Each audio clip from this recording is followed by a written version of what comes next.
Hello everyone. We have done a little bit of theory in the last lecture, and now let's use that theory to obtain a few interesting corollaries. So as a first result, we are going to prove that if I have a finite cyclic group, say G. So suppose I have a finite cyclic group G of order n and A happens to be a generator. So it is given that G is a cyclic group generated by A, and it is also given that the order of G is equal to n. Now we wish to find, so A is one generator of G. I have kept mentioning throughout that you may get more than one generator for a cyclic group. So many a times, once you conclude that something is a cyclic group, we would also be interested in knowing all possible generators. So this result tells us the answer to that question. It tells us that every other generator of G will have to be of the form A raised to R, where this power is relatively prime with n. Remember what's n? N happens to be the order of G. So I make use of the previous theorem. Remember, in the previous theorem or even the corollary before that, I proved that the order of A raised to R has to be n upon the GCD of n and R. So I have already proved this result. Now again, this is when I say that these are the generators of G, what I really mean is these are generators, and more importantly, these are the only generators. So it's a kind of if and only if result. So these will be precisely all the generators of G. So firstly, suppose this element A raised to R generates G. I am proving the result in one direction first. So this is like part 1 of the theorem. Suppose this element generates the group G. That means A raised to R is a generator of G. So this is how we write it. And if that happens, then naturally the order of G has to be the same as the order of the element A raised to R. And therefore, order of G is n. Order of this element is n upon GCD of n and R. If we cut n from both sides and transfer this term to the other side, we will get GCD of n and R is equal to 1. So if the element A raised to R generates G, then their GCD will have to be equal to 1. Now let's look at the converse.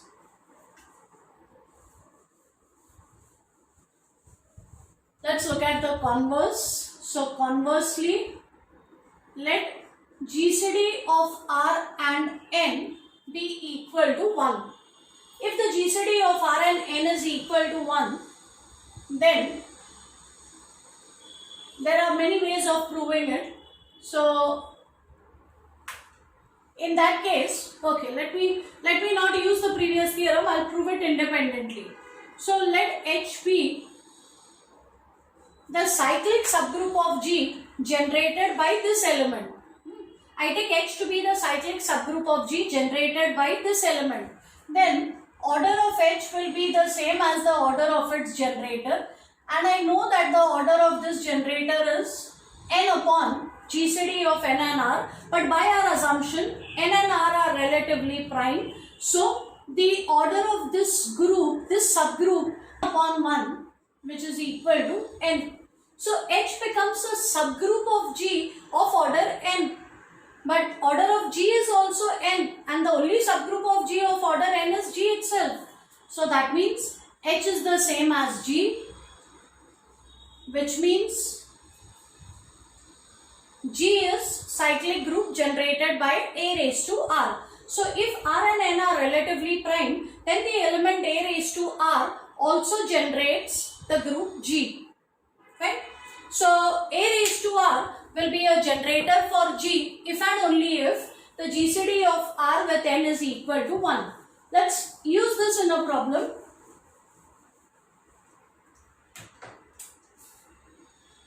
So let us find all generators of a cyclic group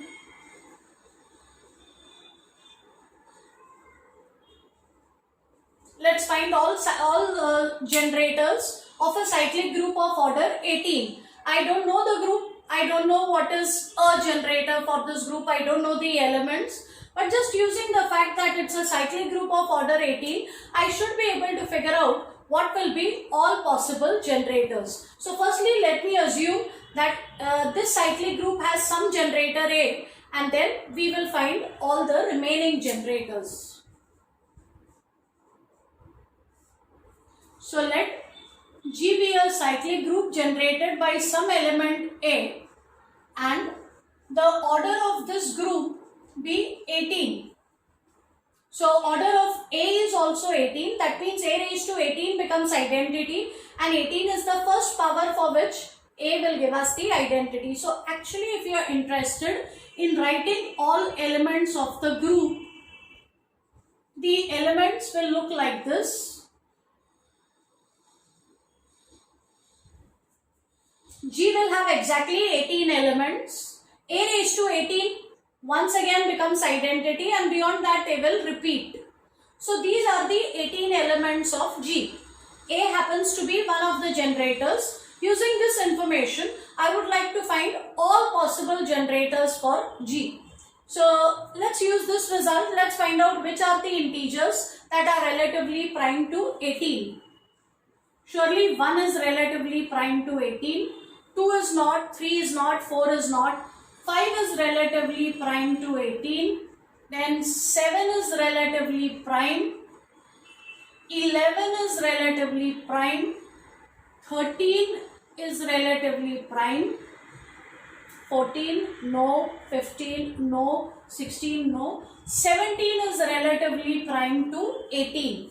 So first identify which are the positive integers smaller than 18 and relatively prime to 18. So that tells us that A raised to 1, A raised to 5, A raised to 7, A raised to 11, A raised to 13 and A raised to 17 are all generators of G. So if A happens to be one of the generators, then this is a complete list of generators of the whole group. So all these elements will also generate the whole group. Notice an interesting thing over here. The number of generators that I have got will be equal to the number of integers which are smaller than 18 and relatively prime to 18. So if I want to count how many such integers are there, all I have to do is to find out how many positive integers are less than 18 and relatively prime to 18. And this number is precisely given by the Euler phi function. So I have spoken about this in chapter 0 also. You all can go back and take a look at that, or just refer to any standard textbook on number theory. So if in a problem you are not interested in actual generators like we have found over here, if you just wish to know how many generators are there, you are just interested in the number of generators of the group, then make use of this. So let's see a quick example based on this.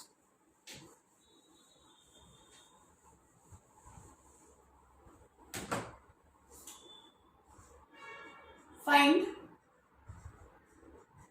the number of generators of a cyclic group of order A. So in this question, we are not actually interested in the generators, but we are interested in the number of generators. This is a cyclic group of order A. So straight away, if you are interested in the number of generators will be phi of A. If this happens to be a small number, you can actually find out which integers are smaller than 8, relatively prime to 8, and then count how many such integers you get. If this happens to be a bigger number, then you need to know a formula for the Euler phi function. Okay. So right now this is a small number to deal with. I know that 1 is relatively prime, 3, 5 and 7 are all relatively prime to 8. So there are 4 such positive integers. So phi of 8 is equal to 4. So there will be exactly 4 elements in this group which will generate the entire group. I would also like to specifically talk about Zn, because in an earlier lecture also, if you remember, I had mentioned that towards the end we will find all possible generators of Zn with respect to addition modulo n. So that's the last result in this chapter. An element m bar belonging to Zn will be a generator for Zn if and only if GCD of m and n is equal to 1. I don't think we can see the last bit, so let me write it here. If and only if GCD of m and n is equal to 1. So m has to be relatively prime to n. That means m bar will become a prime residue class, precisely what I mentioned in one of the earlier lectures. So let's give a quick proof for it. This is actually just a corollary.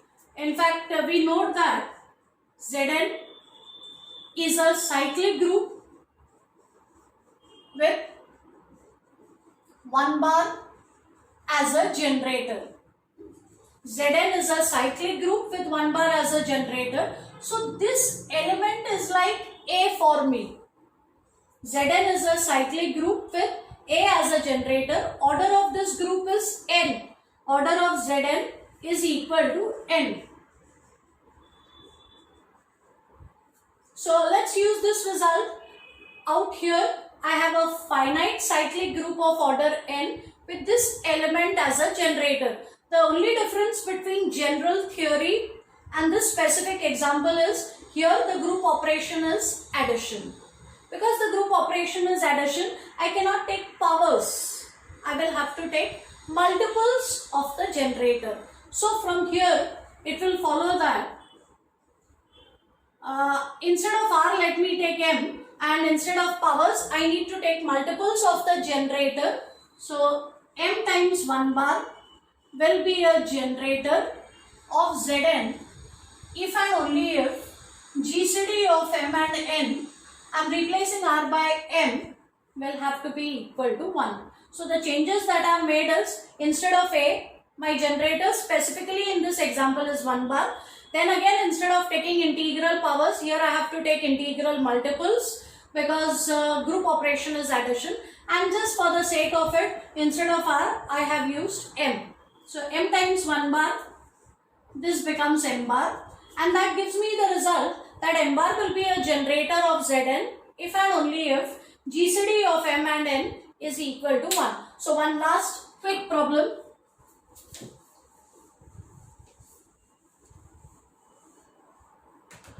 Let us find all generators of the group Z10 with respect to addition modulo 10. Let's use this result.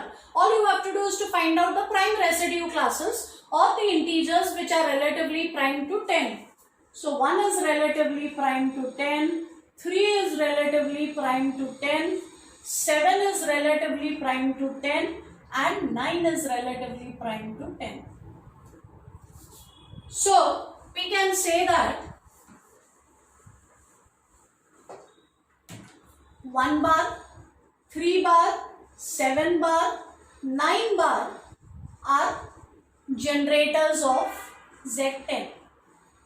Means if I look at group generated by 1 bar or by 3 bar or by 7 bar or by 9 bar, it will give me the whole group Z10. And this is the idea that I had used in Z12, where right in the beginning I looked at the prime residue classes and I said that the subgroup generated by them will have to be the whole group. So that idea comes from here. That's why in that lecture I mentioned I'm putting the cart before the horse, but then you can always go back and revisit that example.